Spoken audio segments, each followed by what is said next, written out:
upang makatakas sa pagtugis ng pulisya. Ang lalaki ay palihim na nagtago sa truck na puno ng buhangin. Ngunit nang dumaan sa inspeksyon, hindi basta pinayagan ng pulis ang truck dahil lang sa buhangin ng karga. Hindi niya ito pinadaan agad. Makikita ang pulis na umakyat sa truck at kinuha ang isang pamalo. Ipinasok niya iyon paulit-ulit sa buhangin hanggang masiguro niyang walang tao sa loob. Saka lang siya umalis ng kampante. Ngunit hindi nila inasahan na ang hinahabol nilang kriminal ay nasa ilalim lang ng kanyang mga paa. Humihinga gamit ang isang straw hanggang sa tuluyang makaalis ang truck sa checkpoint. Saka lamang lumabas si Tyshawn mula sa buhangin. Sa pamamagitan ng pagsakay sa truck, agad siyang nakarating sa isang maliit na nayon. Plano sana niyang humanap ng gamit sa bahay ng magsasaka para buksan ang posas. Ngunit hindi niya nahanap ang kahit anong gamit, at nadiskubre pa siya ng aso ng magsasaka. Buti na lang habang tumatakas, nakakita siya ng bisikleta, kaya nakaiwas siya sa habol ng aso. Ngunit sa kasamaang palad, dahil nakaposas ang kanyang mga kamay, hindi siya nakapadyak ng matagal at sumuko rin. Sa di kalayuan sa damuhan, napansin ni Tyshawn na may mga nagkakamping sa gilid ng daan. Dahil dito palihim niyang kinuha ang mga damit na nakasampay. At habang nagnanakaw ng damit, narinig niya ang tunog ng makina ng paggupit mula sa maliit na pagawaan sa malayo. Nang magpahinga ang mga manggagawa, sinamantala niya ang pagkakataon at ninakaw ang pamutol ng bakal. Bitbit ang mga damit at gamit.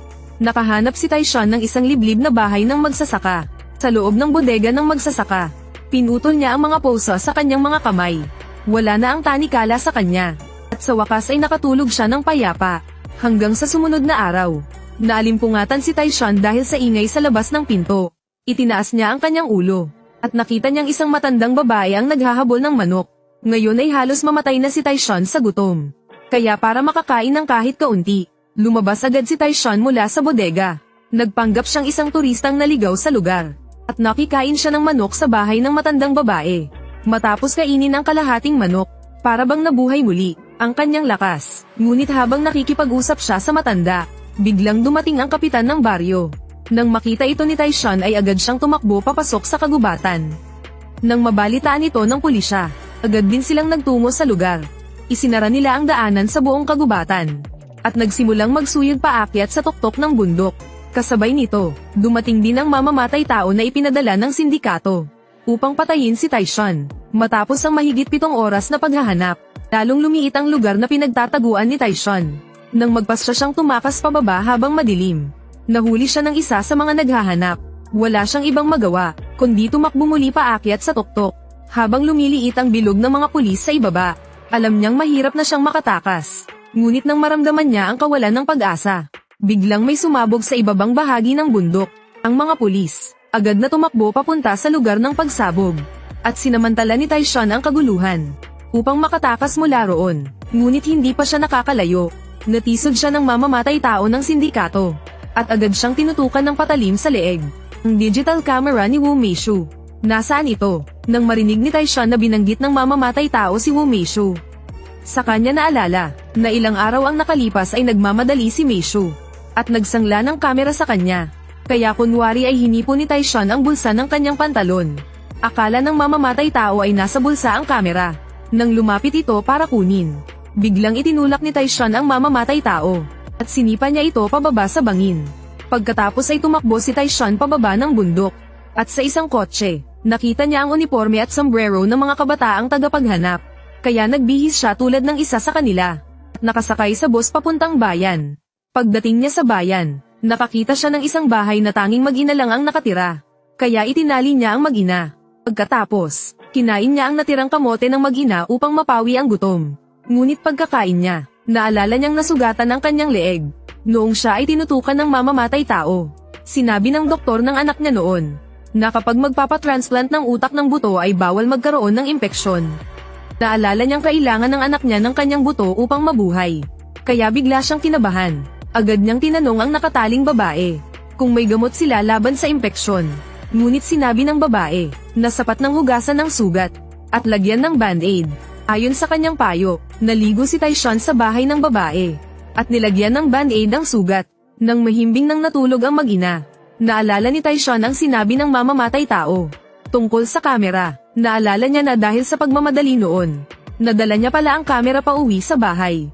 Ngunit ang kamera ay kinuha ng kanyang matalik na kaibigan para gamitin sa pagkuha ng larawan. Kaya kung mahanap lang niya ang kamera, maaaring mapatunayan niya ang kanyang kawalang sala. Kaya kinaumagahan, pinalitan ni Taishan ang kanyang kulot na buhok, ng mas maayos at disente. At isinuot ang mga damit ng ama ng babae. Naglagay ng salamin sa mata. At nagkunwaring isang negosyante. Sumakay siya sa bus pabalik. Ngunit pagkalabas ng bus sa highway, naabutan agad sila ng mga pulis sa checkpoint. Ngunit, nang ihambing ng pulis ang kanyang mukha sa larawan ng tumatakas na kriminal, hindi siya nagpakita ng takot. Bagkus ay tiningnan niya ang pulis na may inis na mukha. Ang kumpiyansa ni Taishan ay nakapagpagulo sa isip ng pulis. Kahit magkamukha sila, pinayagan pa rin siyang dumaan.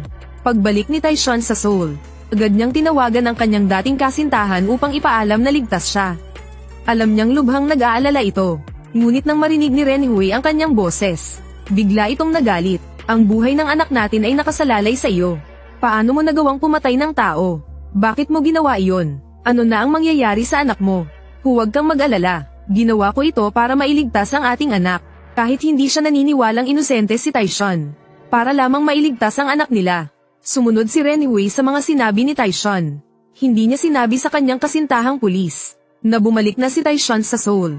Matapos makausap si Renhui, tinawagan naman ni Taishan ang kanyang tauhang si Jang Mangxi.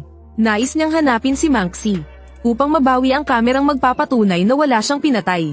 Ngunit si Mangxi ngayon ay nasa kustodiya na ng pulisya.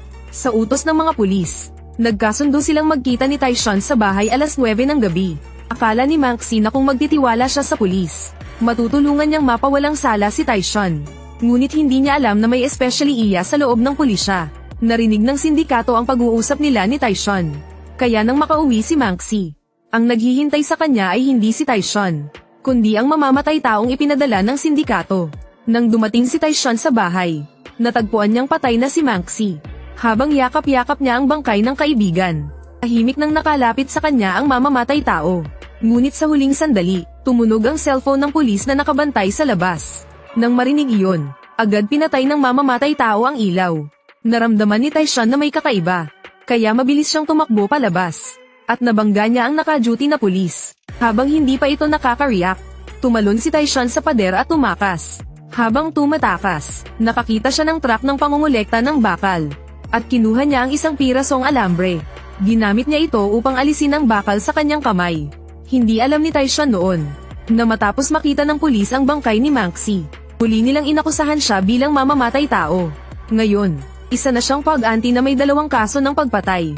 Naalala niya ang pagkamatay ng kanyang kaibigan. At nakaramdam siya ng matinding guilt. Pakiramdam niya ay siya ang dahilan ng lahat. Bagaman ang pagkamatay ni Mangxi ay labis na nakaapekto sa kanya. Nang maalala niyang naghihintay ang anak niyang mailigtas, muli siyang nagkaroon ng lakas ng loob. Kailangan lang niyang magtiis ng 12 araw pa. Darating na ang araw ng operasyon ng anak niya. Nagpasya siyang sumuko matapos ang operasyon. Ngunit habang naglalakad, biglang nakarinig si Taishan ng mga sigaw ng paghihirap. Lumapit siya upang tingnan, at nakita niyang may buntis na malapit ng manganak. Sa pagsusumamo ng babae, inihatid ni Taishan siya pauwi. Ngunit hindi pa siya kailanman nagtulong sa panganganak, kaya hindi niya alam ang gagawin. Ginaya niya ang mga napapanood sa telebisyon, at naghanda ng mainit na tubig para sa babae. Tulad ng sa mga palabas, hinimok niya ang babae na huminga at itulak ng maayos. Ngunit kahit matagal na silang naghintay, hindi pa rin lumalabas ang bata. Habang pinagmamasdan niya ang paghihirap ng buntis, napaulit-ulit na tinatawag ang asawa. Naalala bigla ni Taishan ang dating kasintahan niyang si Renhui. Alam niyang noong ipinanganak ni Renhui ang kanilang anak, ganito rin ang naramdaman nitong sakit. At sa panahong iyon ay wala siya sa tabi nito. Sa pag-alala niya, nabalot siya ng pagsisisi. Ngunit sa kabutihang palad, dahil sa kanyang tulong, nailuwal din ng babae ang sanggol. Pagkapanganak ng bata, naging pansamantalang ama si Taishan. Inalagaan niya ang babae sa araw-araw. Siya rin ang naghugas ng lampin ng sanggol. Ayon sa kaugalian ng lugar, naglagay siya ng lubid sa harap ng bahay ng babae. Ang lubid na iyon ay senyales na bawal pumasok ang mga bisita. Plano sana ni Taishan na manatili roon ng 12 araw bago iligtas ang anak.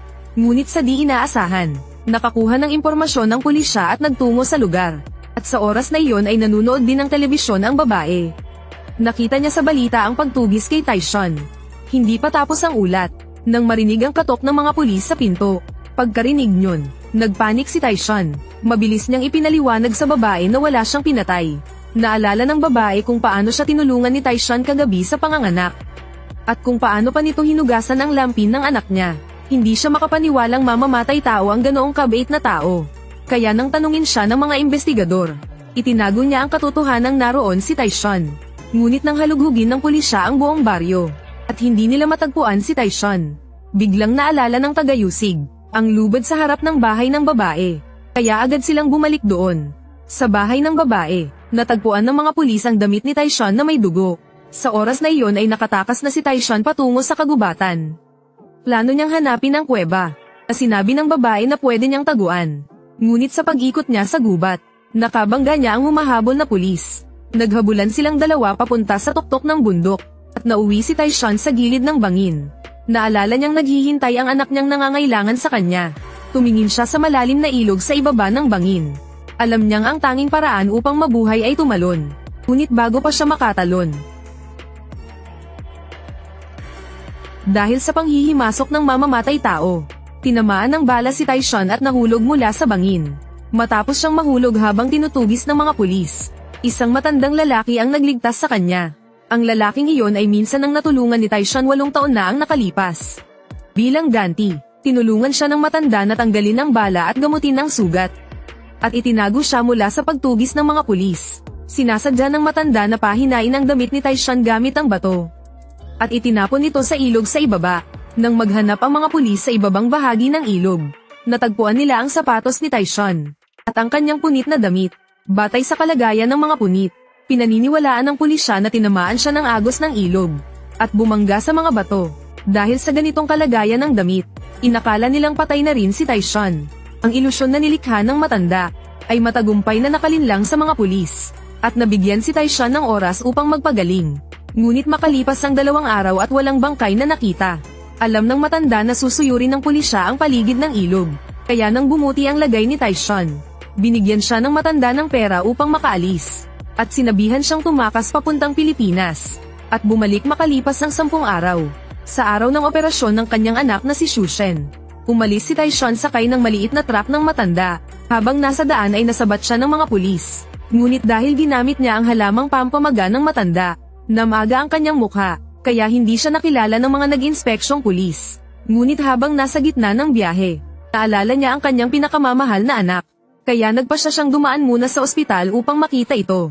Pagdating niya sa ospital, nakita niya ang anak na kagagaling lamang sa gamutan. Nang makita siya ng anak, ayaw nitong mapansin ng kanyang ina. Kaya sinadya nitong ihulog ang suot na sapatos. At habang pinupulot ito ng ina, ngumiti ito ng buong tapang kay Taishan. Ngunit sa susunod na sandali ay bigla itong nagsuka. Habang pinagmamasdan ng anak na naghihirap, ngunit pilit na mumiti, na parang walang sakit, nasaktan ng labis si Taishan. Paglabas niya ng silid, upang hindi mag-alala si Renhui, agad siyang tumawag upang sabihin na ligtas siya. Dahil patuloy sa balita ang ulat, na maaaring patay na si Taishan.